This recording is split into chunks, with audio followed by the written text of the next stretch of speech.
Right,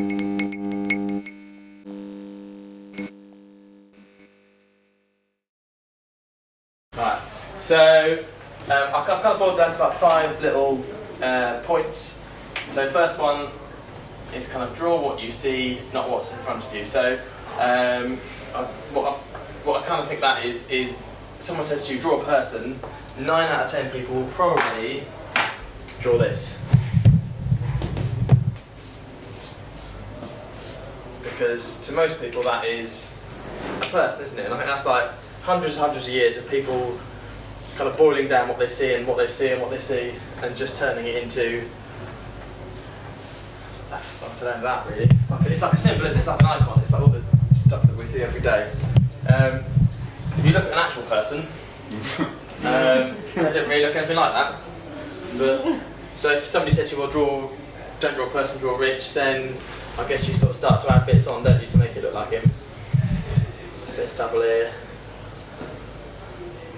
That looks a bit more like him, doesn't it? He has got a nose. But so that's something we all know and we all kind of can see and we see every day and we look at constantly.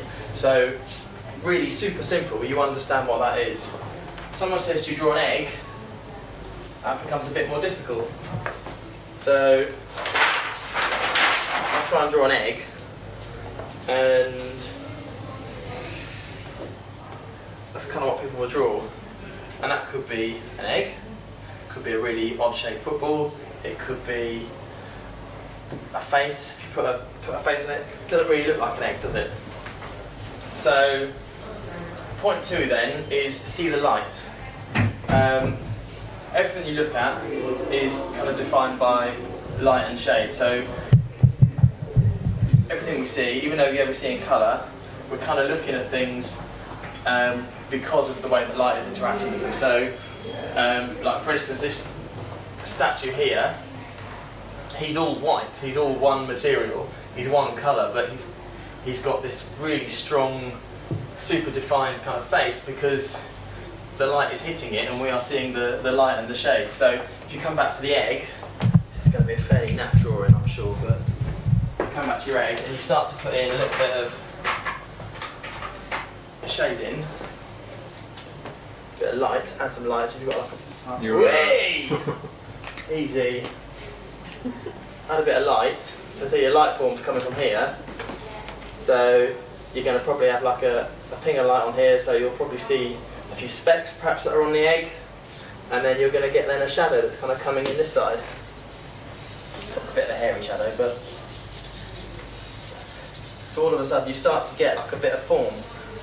And I know that's still a pretty crap drawing of an egg, but as you can sort of see, there is a little bit of, you're starting to get a little bit of something back from just your shapes. But line drawings still kind of just use light to exist. So you're just kind of highlighting the points where the light and the dark points meet. So generally when you're painting, your lightest colour and your darkest colour tend to always be touching. So if you've got the light hitting someone's sleeve, you'll have the super dark shadow against the super light bit. And like I say, that's all that's happening there. Is it's just the lines are depicting the points at which light and dark intersect.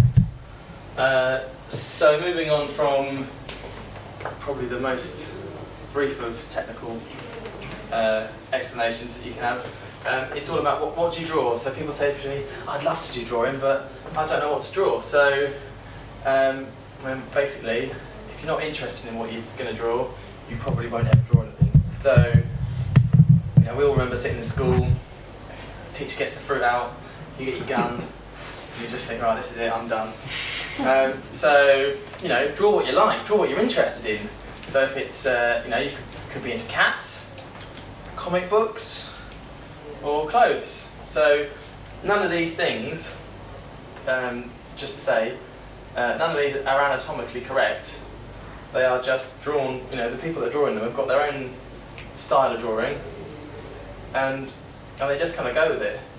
So that kind of leads me on to number 4, which is there are no mistakes. This is your drawing.